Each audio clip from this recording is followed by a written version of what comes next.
तरह भगवान प्रेम भक्ति मार्ग में भक्त को भगवान कभी गिरने नहीं देते। न मे भक्त्या प्रणश्यति, गीता में कहते हैं मेरे भक्त का कभी नाश नहीं होता, मेरे भक्त का कभी पतन नहीं होता, मेरे भक्त का कभी पतन नहीं होता। न मे भक्त्या प्रणश्यति, जो मेरा हो गया वो मेरा होकर ही रहेगा, उसका पतन नहीं हो सकता। प्रिय भक्तों, गोपियां भगवान से प्रेम करती हैं और कितना प्रेम करती हैं। अच्छा मैया बताओ, आप कितने लोग हैं जो प्रेम करना जानते हैं? जो जानते हैं वो हाथ उठाएं। आप प्रेम करती हो मैया? किससे? हम इस धरती पर एक भी आदमी ऐसा नहीं है जो प्रेम करना ना जाने। हम सबसे पहले जन्म लेते ही अपनी माँ से प्रेम करते हैं, बड़े होते हैं पिता से प्रेम करते हैं, भाई से बहन से प्रेम करते हैं, विवाह के बाद पत्नी से, पुत्र से, परिवार से प्रेम करते हैं। इस धरती पे एक भी व्यक्ति ऐसा नहीं है जो प्रेम ना करता हो, किसी ना किसी से तो प्रेम करता। माँ से सबसे पहले हम लोगों ने प्रेम करना सीखा था।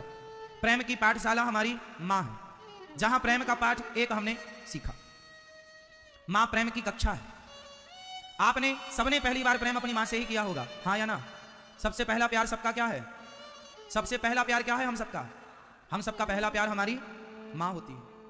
यदि माँ जन्म देती मर जाए किसी की, तो उसे उस घर में जो अन्य महिलाएं हैं वो उस बच्चे को माँ का प्यार दे करके उसे पाल पोस कर बड़ा करती हैं। चाहे दादी हो, चाहे चाची हो, चाहे बड़ी माँ हो, चाहे नानी हो, चाहे बुआ हो, हमें माँ की तरह प्यार।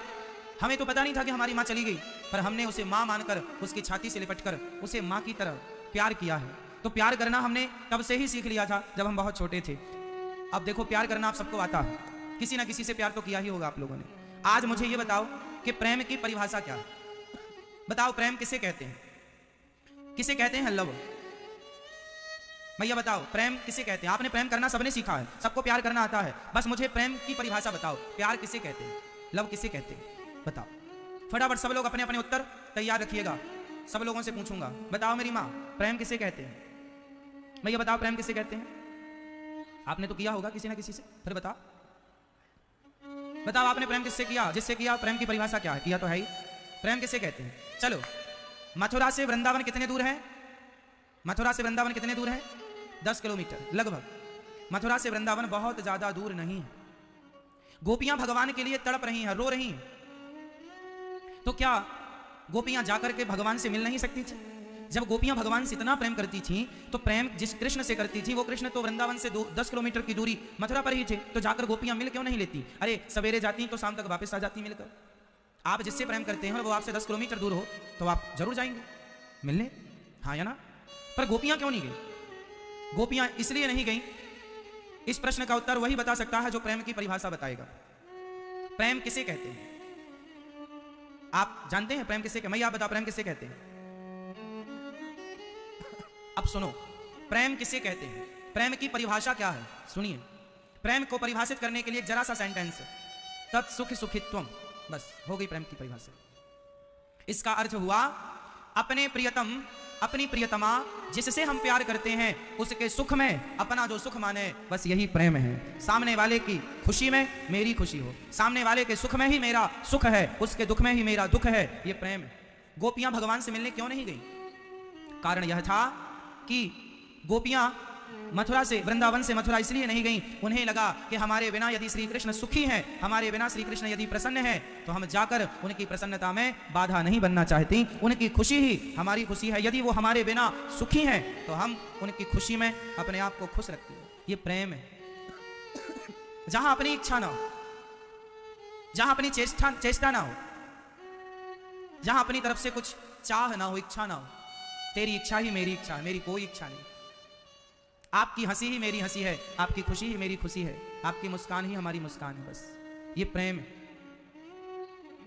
आप बताओ, आप जिनसे भी प्रेम करते हैं क्या ऐसा प्रेम करते हैं? बोलो।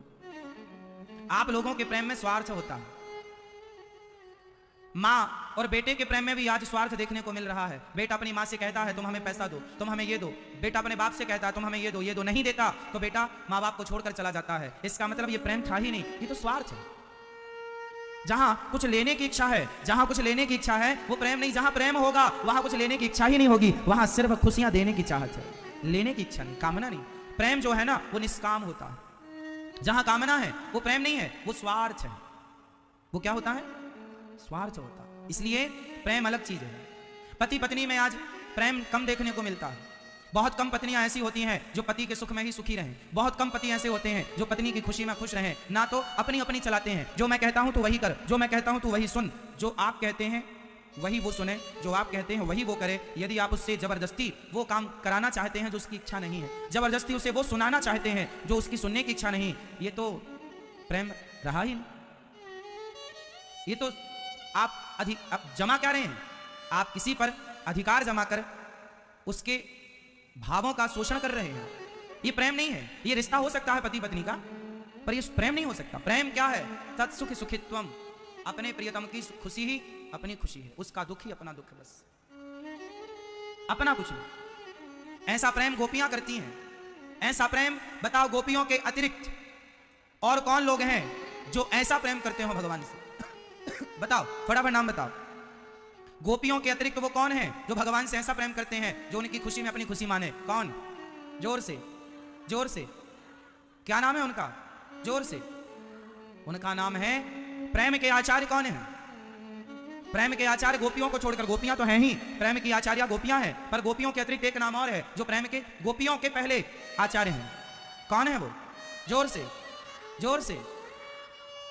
श्री भरत जी, श्री भरत जी प्रेम के आचार्य हैं। श्री भरत जी जो तत्सुख सुखित्वम की परिभाषा पर खरे उतरते हैं। राम जी ने कहा कि तुम अयोध्या चले जाओ, तो उनकी आज्ञा ना चाह करके भी भरत जी ने मानी। अपने राम की खुशी में अपनी खुशी भरत जी ने मानी, और सारे 14 साल तक वो भरत जी नंदीग्राम में रहे। प्रेम के प्रथम आचार्य भरत जी हैं। प्रेम की शिक्षा गोपियों ने श्री भरत जी से ही प्राप्त की है।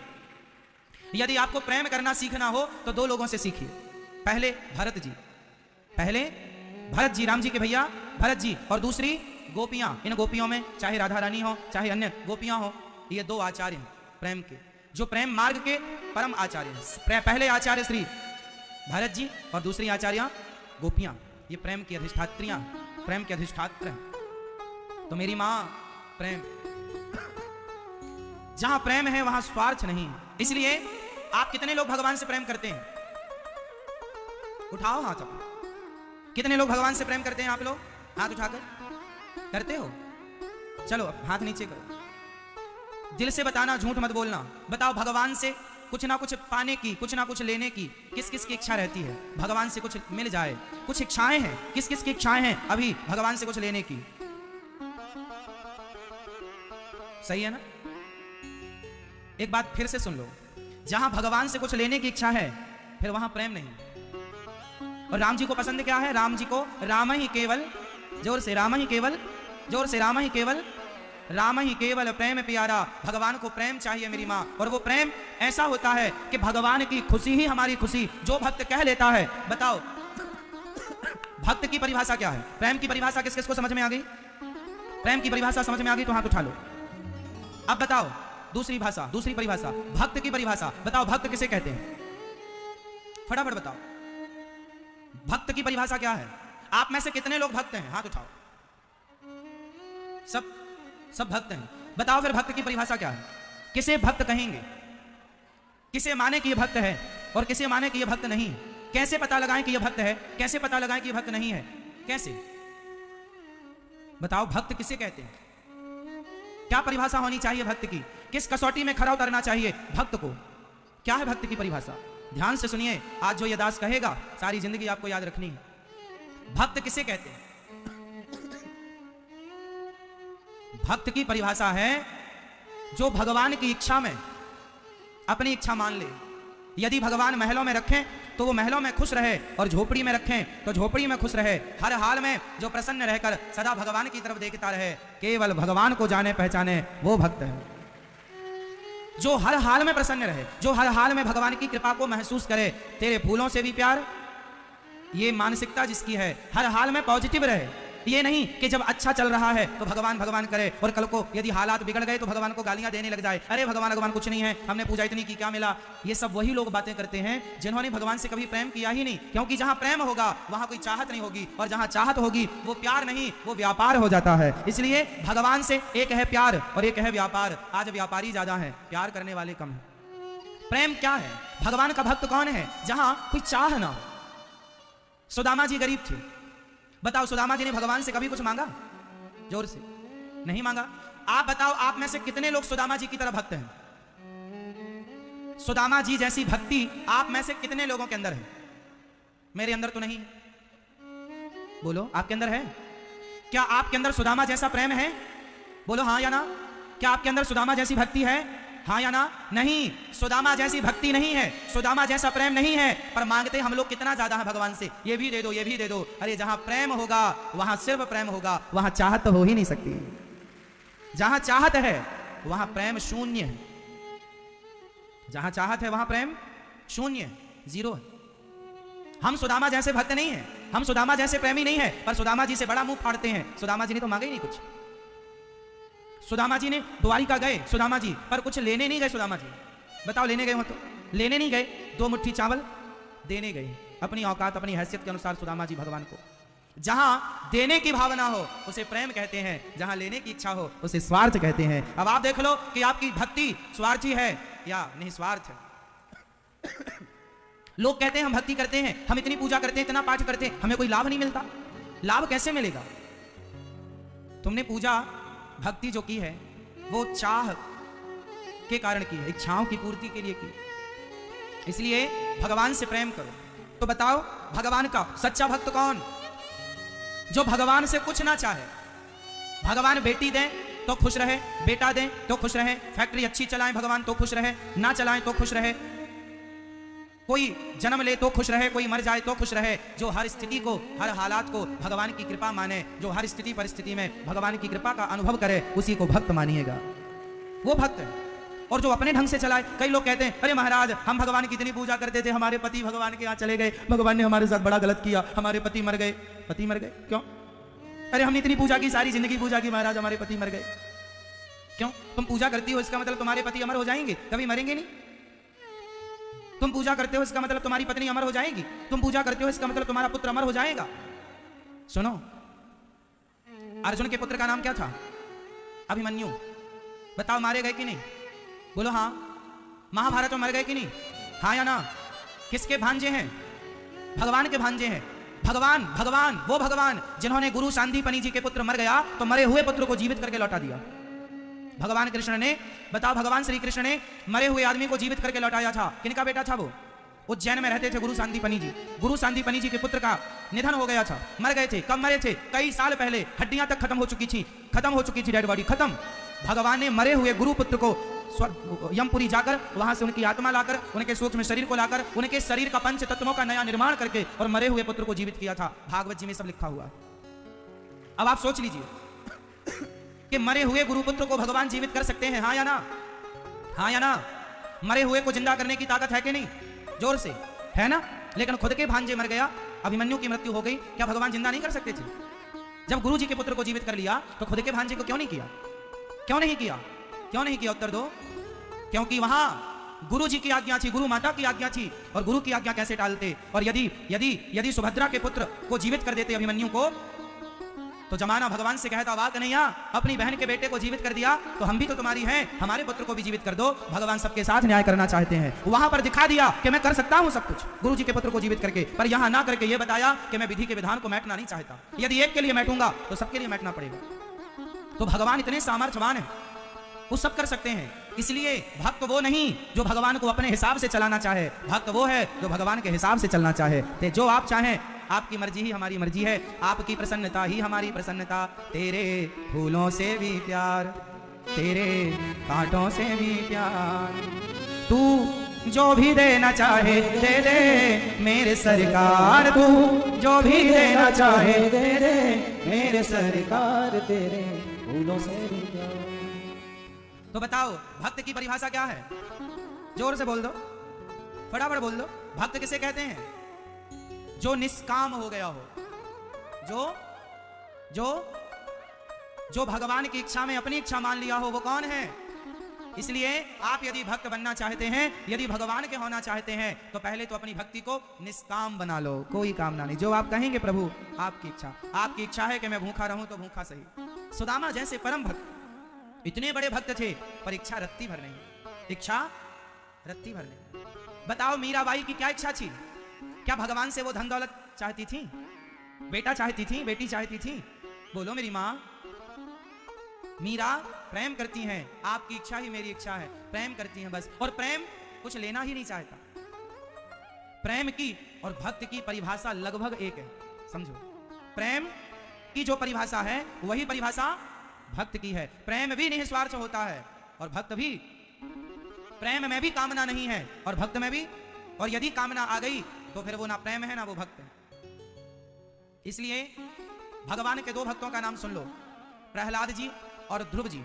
बताओ इन दोनों भक्तों में श्रेष्ठ कौन है? यदि दोनों में किसी एक को पहले नंबर पर रखना हो तो आपके हिसाब से बताओ, ध्रुव और प्रहलाद, इन दोनों में श्रेष्ठ कौन है? जोर से, जोर से और जोर से। कौन? ध्रुव जी, ध्रुव जी, प्रहलाद जी, कौन श्रेष्ठ है दोनों में? जोर से। प्रहलाद, ऐसा आप कह रहे हैं। आप क्या कह रही हो मैया? कौन? कौन? प्रहलाद। बताओ प्रहलाद श्रेष्ठ क्यों है? क्यों? क्योंकि ध्रुव और प्रहलाद दोनों में अंदर यही है कि ध्रुव जी जब तपस्या करने गए तो उनके अंदर एक इच्छा थी राजा बनने की, पिता की गोद में बैठने की, क्योंकि पिता की गोद से मां ने नीचे गिराया था। तो ध्रुव जी के अंदर कहीं ना कहीं भगवान से कुछ लेने की इच्छा थी, एक राजा बनने की चाहत थी। इस चाहत के कारण वो भजन करने गए, एक इच्छा थी। और प्रहलाद जी के अंदर भगवान ने कहा कुछ मांग लो, कुछ नहीं। हे प्रभु ऐसा वरदान दो कि मेरे अंदर कभी आपसे कुछ मांगने की इच्छा ही ना हो। इसलिए ध्रुव जी भी श्रेष्ठ है, परम श्रेष्ठ है। हम तो ध्रुव जी के पांव की धूल भी कभी शायद बन ही ना पाएंगे, परंतु फिर भी ध्रुव जी से श्रेष्ठ प्रहलाद जी की भक्ति है। क्यों? क्योंकि प्रहलाद और ध्रुव में केवल इतना अंतर है कि प्रहलाद जी निष्काम थे, शुरू से अंत तक कोई कामना नहीं थी, जबकि प्रहलाद जी, ध्रुव जी के अंदर एक कामना थी। इसलिए भगवान ने ध्रुव जी को 36,000 वर्षों का राज्य दिया, क्योंकि कामना थी। और प्रहलाद जी को भगवान ने कुछ नहीं दिया, भगवान ने उन्हें अपने स्वरूप को प्रदान कर दिया, अपने आप को दे डाला। तो भगवान से धन मिल जाए या भगवान से भगवान ही मिल जाए, क्या ठीक है? इसलिए भक्त कौन? जो निष्काम हो, निष्कपट हो। इसलिए कहता हूं, चाह गई चिंता मिटी मनवा वे परवा, जिसको कछु ना चाहिए सो ही सहंसा। चाह खत्म करना, इच्छाएं समाप्त करना, वही भक्त है। सुदामा जैसे श्रेष्ठ भक्त कोई चाह। उद्धव जी ने कहा, भगवान जी का संदेश लेकर उद्धव जी गए। जब गोपियों के पास पहुंचे तो गोपियों ने कहा, राधा रानी, भगवान की माँ यशोदा से उद्धव जी मिले। माँ यशोदा ने कहा, उद्धव मेरा कन्हैया कैसा है? मेरा कन्हैया कैसा है? अच्छा बताओ, भगवान की दो माँ है, एक माँ, भगवान की दो माँओं के नाम बताओ बेटा, बताओ आप। भगवान श्री कृष्ण की दोनों माँओं का नाम केवल आप बताओ, फटाफट बताओ। भगवान की माँ, पहली माता देवकी माँ और दूसरी माँ। अब बताओ इन दोनों माँ में श्रेष्ठ माँ कौन है? जोर से। यशोदा माँ। क्यों यशोदा माँ श्रेष्ठ क्यों है? देवकी माँ श्रेष्ठ क्यों नहीं है? अब बता तो दिया आपने, अब सिद्ध करके बताओ क्यों? क्यों? बोल दो मेरी माँ। आपको पता है माँ देवकी के सब्जेक्ट में एक बात आपको मैं बताऊं। माता देवकी ने भगवान से एक बार मांगा है कुछ। बताओ माता देवकी ने भगवान से क्या मांगा था? जोर से। अपने मरे हुए पुत्र मांगे थे कि जो कंस ने मार डाले थे मेरे पुत्र, वो पुत्र मुझे लौटाओ। फिर भगवान ने क्या किया था? जोर से। लौटाया था। कंस ने जिन पुत्रों को मार दिया था उन 6 पुत्रों को माता देवकी के कहने पर भगवान कृष्ण ने लौटाया, जिंदा करके लौटाया, जिंदा करके। और उस समय उनकी जो उम्र होनी चाहिए थी, लौटाया। अब बताओ, भगवान को पाकर भी माता देवकी ने पुत्र पाने की इच्छा रखी, जबकि मां यशोदा ने कृष्ण के सिवा किसी को पाने की, किसी को देखने की इच्छा नहीं रखी। इसलिए मां देवकी की इच्छाएं भगवान से, भगवान के अतिरिक्त भी थी, इसलिए वह दूसरे पायदान पर है। जबकि मां यशोदा कृष्ण के सिवा किसी प्रकार की कोई चाहत रखती नहीं, रोती रही कृष्ण के प्रेम में, पर कृष्ण के सिवा किसी को चाहा नहीं, पुत्र के रूप में माना नहीं। यही यशोदा को बड़ा बनाती है, क्योंकि वो निष्काम थी। जहां आप किसी को भी उठाकर देख लो, जहां स्वार्थ आया वो दूसरे पायदान में चला गया, और जहां निस्वार्थ प्रेम है पहले में रहे। इसलिए निस्वार्थ, जहां स्वार्थ है वहां प्रेम नहीं है, भक्ति नहीं मेरी माँ। इसलिए भगवान से प्रेम गोपियां करती हैं ना, वो निस्वार्थ प्रेम है। अच्छा ये बताओ, एक छोटा सा सवाल आपसे फिर, ये बताओ, आज जो लड़का और लड़कियां स्कूल कॉलेजों में जो प्रेम करती हैं या करते हैं, बताओ वो प्रेम उनका सही सच्चा वाला प्रेम है कि झूठा वाला? बोलो, सच्चा झूठा? आज लड़का लड़की जो प्यार करते हैं वो प्रेम सच्चा है झूठा है? जोर से और जोर से। झूठा। क्यों झूठा? लड़का लड़की कहेंगे तुम क्या जानो, हम जानते हैं सच्चा है। फिर कैसे झूठा है बताओ? वो ऐसे झूठा है क्योंकि वह प्रेम जो लड़का लड़की स्कूल में करते हैं किसी लड़के से, किसी लड़की से, वो प्रेम एक्चुअली उनका यथार्थ प्रेम नहीं है। वो प्रेम केवल चमक को देखकर हुआ है। लड़की सुंदर है, लड़का सुंदर है, एक दूसरे के करीब आए और उन दोनों की जो इच्छाएं हैं, जो वासनाएं हैं, उन वासनाओं को वो पूरी करना चाहते हैं, अपने इच्छाओं को पूरी करना चाहते हैं। तो उन वासनाओं को वो पूरी करने के लिए एक दूसरे से मिलते हैं। अब मिल तो गए, पर वो उस वासना को ढकें कैसे? तो वह प्रेम के पर्दे से ढक देते हैं, ये कहकर के हम प्रेम करते हैं। वो प्रेम के पर्दे से अपनी वासनाओं को क्या करते हैं? ढकते हैं। अब मैं आपको बिल्कुल सही बताऊं कि यदि कोई लड़की किसी लड़के से प्रेम करे तो बताओ क्या प्रेम ये कहता है कि तुम उस लड़के से या उस लड़की से संबंध बनाओ? आजकल के जो लड़का लड़की प्रेम करते हैं ना, वो बाकी सब बाद में पहले शारीरिक संबंध बना लेते हैं। क्यों? क्योंकि उनका प्रेम था ही नहीं, वो तो शरीर की भूख थी और वो उन्होंने मिटाई और नाम दे दिया प्रेम, ताकि लोग कहे ना कुछ। यदि प्रेम है तो समझो जहां प्रेम है ना वहां शरीर की भूख नहीं होगी। किसी स्त्री को, किसी लड़की को, किसी लड़के के शरीर की चाहत हो और किसी लड़के को किसी लड़की के शरीर की इच्छा हो, तो बताओ वहां प्रेम है? बोलो। इसलिए हमने प्रेम की परिभाषा फर्स्ट में ही समझा दी आपको। जहां प्रेम है वहां शरीर से कोई लेना देना नहीं है, और जहां शरीर से लेना देना है वहां प्रेम नहीं। तो आज के लड़का लड़की जो अपने माँ बाप को बताए बिना किसी लड़के से शादी कर लेते हैं, भाग जाते हैं। यदि प्रेम था तो भागे क्यों? क्योंकि प्रेम ये थोड़ी कहता तुम भाग जाओ। प्रेम तुम्हें चोर नहीं बनाता। लड़का लड़की चोरी से शादी कर लेते हैं तो क्या प्रेम तुम्हें चोर बनाता है? क्या प्रेम की परिभाषा यही है कि तुम किसी का हाथ पकड़ के चुपके भाग जाओ? ये प्रेम नहीं है साहब, खुले में ये वासना है। इस वासना को आज के लड़का लड़की ने प्रेम का नाम दिया, इसलिए प्रेम बदनाम हो गया साहब। वरना प्रेम तो गोपियों का है, प्रेम तो भरत जी का है।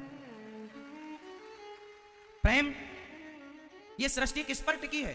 प्रेम पर। सोचो कि आपके पास आपसे प्रेम करने वाला कोई ना हो तो आप कैसे होंगे? आप जी ही नहीं सकते बिना प्रेम के। बोलो। एक बात बताएं, छोटा सा बच्चा जो 2 महीने का होता है ना, वो भी प्रेम को फील करता है। बोलो हाँ या ना? महसूस करता है। आप उसे ना प्यार से पुचकारिए, हंसेगा, आपको देखेगा टुकुर टुकुर, और जरा डांट दीजिए ना वो रोने लग जाएगा। मतलब वो जरा सा 2 महीने का है, वो भी जान रहा है कि प्रेम क्या है और डांट डपट क्या होती है। हाँ या ना? सोचो कि वो 2 महीने का बच्चा प्रेम समझता है और ये कॉलेज पढ़ने वाले लड़का लड़की प्रेम की परिभाषा ना जान पाए। कहते हैं हम प्यार करते हैं। प्रेम करते ना तो अपनी माँ का दिल ना दुखाते कभी। प्रेम करते तो अपने पिता के छाती पर खंजर ना मारते कभी। उसके विश्वास को तोड़ते नहीं कभी तुम, यदि प्रेम करते तो। इसलिए हमारे शास्त्रों को गलत ढंग से लोगों ने समझा, गलत ढंग से व्याख्या समझी, अपने हिसाब से अर्थ लगा लिए, अपने स्वार्थ के लिए अर्थ लगा लिए। प्रेम तो मीरा का है। प्रेम तो रैदास, रसखान, सूरदास, कबीरदास जी का है। प्रेम तो ऐसा है कि रैदास जी के कठौता में गंगा प्रकट हो जाती है और तब से कहावत चालू हो जाती है कि मन चंगा तो कठौती में गंगा। प्रेम में इतनी ताकत है कि तुम्हारे चमड़े के कठौता में गंगा प्रकट हो जाती है। प्रेम में इतनी ताकत है कि वो भगवान जगत का पालनहार तुम्हारे घर आकर तुम्हारी झूठी बेर खाता है। प्रेम में इतनी ताकत है कि जगत का पालनहार तुम्हारे घर आकर तुम्हारे छिलकों का भोग लगाता है। ये प्रेम है, ये प्रेम है।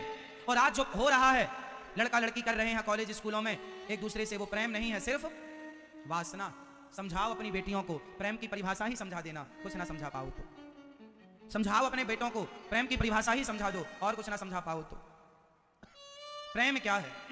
इसलिए भगवान कहते हैं राम ही केवल प्रेम प्यारा, जान ले जो जान निहारा, मिलहि न रघुपति बिनु अनुरागा, किए जोग जप ज्ञान विरागा। मोहन प्रेम बिना नहीं मिलते, चाहे कर लो कोटि उपाय। भगवान को पाना है तो प्रेम करिए। और प्रेम किसे कहते हैं? निस्वार्थ को प्रेम कहते। हमने व्याख्या कर दी प्रेम की। इसलिए आज एक लड़की ने एक लड़के से दोस्ती की, प्यार हो गया। एक लड़की एक लड़के को प्यार हुआ, दोनों एक साथ रहने लग गए, दोनों रिलेशन में रहने लग गए। एक दिन लड़की ने लड़के से कहा चलो अपन शादी कर लेते हैं। समाज में जो हो रहा है वो मैं एक दास्तां रख रहा हूं आपके सामने, सच्ची घटना। मैया, ओ मेरी माँ, कैसे देख रही हो? उठ के सुनो मेरी माँ, सुनो। एक लड़का लड़की प्यार करते हैं एक दूसरे से, दोनों साथ में रहने लग जाते हैं और दोनों रहते हैं। एक दिन लड़की ने लड़के से कहा, जिससे प्यार करती थी, उससे कहा चलो अपन शादी कर लेते हैं। लड़के ने कहा क्या कह रही हो, शादी क्यों करें हम? हमारे माता पिता ने शादी कहीं और लगा रखी है हमारी, उस लड़की ने कहा हम तुमसे प्यार करते हैं, क्या तुम हमसे प्यार नहीं करते? हाँ हाँ किया प्यार, पर प्यार जो किया उस प्यार का मूल्य चुका दिया, इतने साथ तुम्हारे संग रहे, तुम्हारी इच्छाएं पूरी कर दी, और क्या, खत्म प्यार। अरे हमने प्यार किया है तुमसे, हाँ शादी करना चाहते हैं तुमसे। उस लड़की ने जब जिद की कि हम तुमसे प्यार करना चाहते, प्यार किए हैं, शादी करेंगे तुमसे, तुम्हारे सिवा थोड़ी किसी से शादी करेंगे। उस लड़के ने कहा नहीं, अभी तो अपन बच्चे हैं, शादी तो तुम अपनी मर्जी से करना, हम अपनी मर्जी से, वो तो अभी मिल लिए, नहीं नहीं हम तुमसे शादी करेंगे। लड़की ने जिद किया, शादी का दबाव बनाया, तो लड़के ने उस लड़की को मारकर उसके शरीर के टुकड़े टुकड़े करके फेंक दिए। ये प्यार है आज के युग का, हाँ या ना? ऐसा हुआ कि नहीं हमारे देश में? हुआ ना? लड़की ने जब प्यार के बाद शादी का दबाव बनाया, शादी करो, वो करना ही चाहिए। इसलिए कहता हूं शादी के पहले किसी मर्द को, किसी पुरुष को, किसी स्त्री को टच करना अपराध है। हमारी सनातन संस्कृति, हमारे ऋषि मुनि, हमारे बाप दादे बुजुर्गों ने जो नियम बनाया, इसलिए बनाया कि कल को तुम्हारे टुकड़े टुकड़े ना हो जाए, इसलिए बनाए थे ये नियम। लेकिन आज की औलाद इन नियमों को फॉलो नहीं करती, तो टुकड़े टुकड़े हो रहे हैं, मनमानी चल रही है। अरे जमाना शादी के पहले तुम्हारा शोषण कर लेगा तो चिंगम की तरह चबा के थूक देगा, वो तुमसे विवाह करेगा। क्यों? उसके मन में तो ये संदेह घुस जाएगा कि जैसे तुमने आज हमारे साथ संबंध बनाया, कल तुम्हारे किसी और के साथ होंगे, परसों किसी और के साथ। जो शादी के पहले कोई लड़की किसी के साथ संबंध बनाए ना, उस लड़की का, उस लड़के का कोई भरोसा नहीं किसके और कितने होंगे। वहीं सामने वाले का विश्वास खत्म हो जाता है आप पर। लड़कियां ये बात समझती नहीं, सारी जिंदगी के लिए तुम्हारी जिंदगी बर्बाद होनी है। इसलिए हाथ जोड़ के कहता हूं तुम्हारा भाई होने के नाते कि कभी भी अपने शरीर को किसी को टच मत करने दिया करो। अरे सबसे कीमती हमारा चरित्र होता है, हमारा कैरेक्टर होता है। धन चला गया तो वापस आ जाएगा, पर चरित्र चला गया तो वापस नहीं आएगा। इसलिए चरित्र को बचाओ। शादी करना अच्छा है, करो ना, जहां माँ बाप चाह रहे, जहां तुम्हारी इच्छा, तुम भी बताओ, अपने माँ बाप को बता दो कि हमें इस लड़के से प्रेम है, इस लड़की से प्यार है, कर लो शादी। माँ बाप की राजी मर्जी होनी चाहिए, बस। क्या बुराई है? अरे माँ बाप का क्या तुम पर कोई, आजकल की पढ़ी लिखी बेटियां क्या कहती हैं, पढ़े लिखे बेटे क्या कहते हैं, अरे हम अपना निर्णय स्वयं ले सकते हैं, हम अपना डिसीजन खुद से ले सकते हैं, अब हमें माँ बाप की जरूरत नहीं है। वाह, तुम इतने पढ़े लिख गए, इतने बड़े हो गए कि अब माँ बाप की जरूरत नहीं है। वाह, तुम्हारे जैसा नमक हरामी कोई नहीं होगा फिर। क्यों? माँ बाप सोचे, माँ बाप क्या होते हैं, कभी सोचा आपने? सबसे बेहतर प्लानिंग यदि तुम्हारे भविष्य की कोई करता है तो माता और पिता करते हैं। 140 करोड़ लोग रहते हैं मेरे भारत देश में, लेकिन 140 करोड़ लोगों में सिर्फ 2, एक माँ एक बाप ऐसे हैं जो बच्चों के भविष्य की जितनी बेस्ट, जितनी बढ़िया प्लानिंग करते हैं, उतनी अच्छी प्लानिंग बच्चों की मतलब आपकी कोई कर ही नहीं सकता। देखो कहां से प्लानिंग स्टार्ट होती है, सुनो। जब बच्चे छोटे छोटे होते हैं, जब बेटी 4 साल की होती है, जब बेटा 4 साल का होता है, तब से माँ बाप की प्लानिंग चालू। कौन से स्कूल में इसे पढ़ाएं, कौन से स्कूल में इसका नाम लिखाएं, कौन सा स्कूल सबसे महंगा है, सबसे बेस्ट है, सबसे अच्छा है, कहाँ ले जाएं बच्चों को, वहां से प्लानिंग चालू हो जाती है। अच्छे से अच्छे स्कूल में तुम्हारा नाम लिखाते हैं तुम्हारे माता पिता।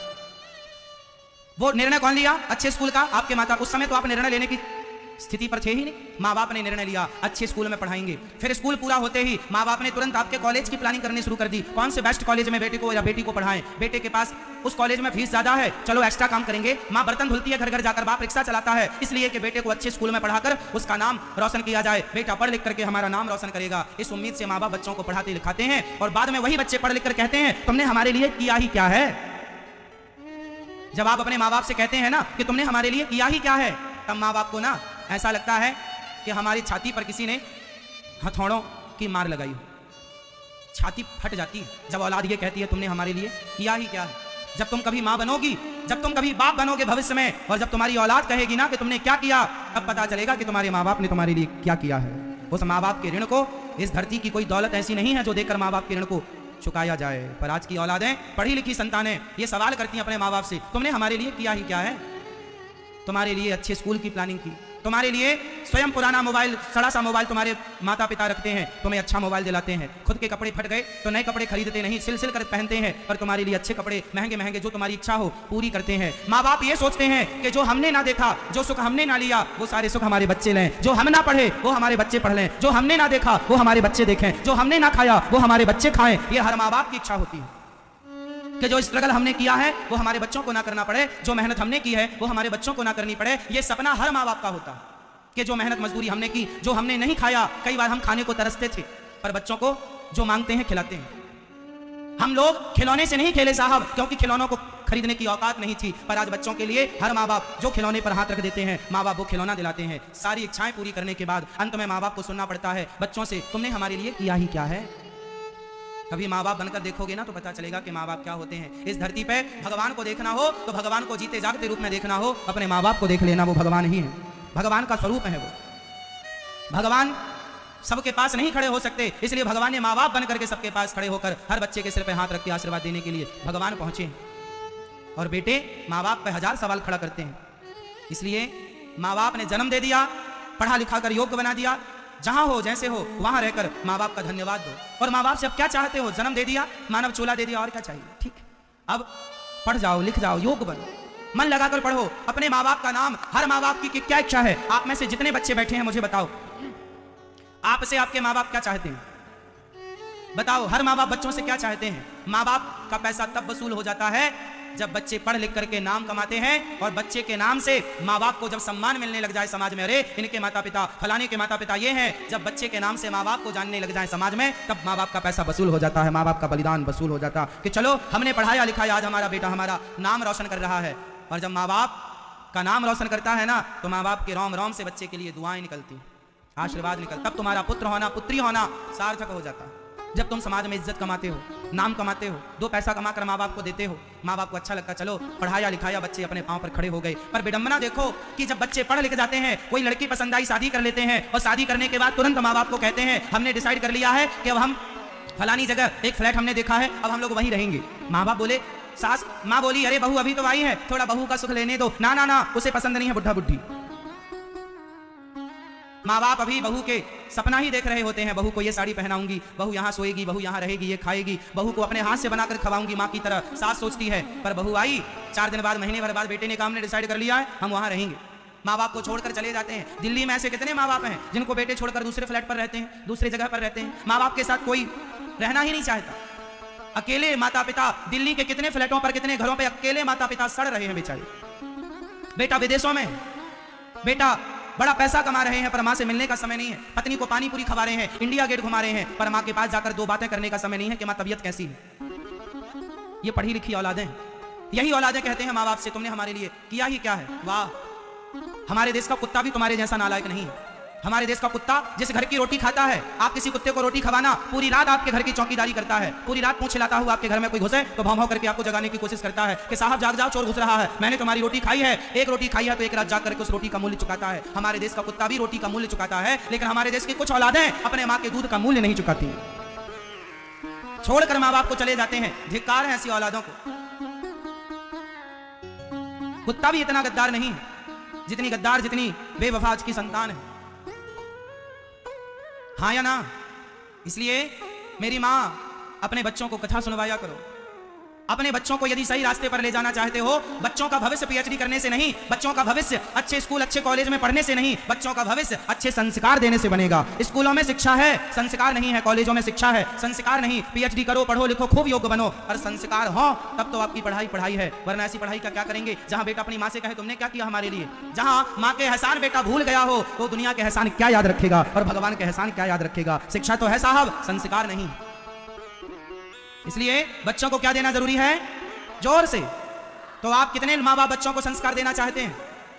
इसलिए कहता हूं कथा सुना करो, टीवी पर कथा, यूट्यूब पर कथा। यूट्यूब पर आप अनिरुद्धाचार्य डाल लो और जुड़ जाओ इस अनिरुद्धाचार्य परिवार से, जुड़ जाओ गौरी गोपाल परिवार से, और जुड़ करके आप भी इस बड़े परिवार से जुड़कर यूट्यूब पर आज 1 करोड़ 1 लाख लोगों का परिवार पूरा होने जा रहा है। आज यूट्यूब पर कितना बड़ा परिवार पूरा होने जा रहा है? 1 करोड़ लोगों का परिवार पूरा हो गया यूट्यूब पर। 1 करोड़ 1 लाख लोगों का परिवार आज पूरा हो जाएगा। इसलिए आप भी इस बड़े परिवार से जुड़िए। और इसलिए हम आपके बीच में सेक्टर 23 रोहिणी डीडीए पार्क में फिर से हम 26 फरवरी से आ रहे हैं, इसलिए ताकि दिल्ली के बच्चों तक संस्कार पहुंचा सकें, बच्चे को संस्कारी बना सकें। तो डीडीए पार्क में कथा सुनने कौन आएगा? सच्ची के झूठी? आप अपने घर में एक फ्लैक्स बनवा करके अपने घर पे टांगिएगा, अपने घर की दीवारों पे आसपास सामने एक पंपलेट चिपकाइएगा, ताकि सबको पता लगे कि 26 फरवरी से फिर कथा होने जा रही है और बच्चों को संस्कार देने के लिए फिर ये दास आपके मध्य आएगा। सबको कथा डीडीए पार्क पता है ना आप लोगों को?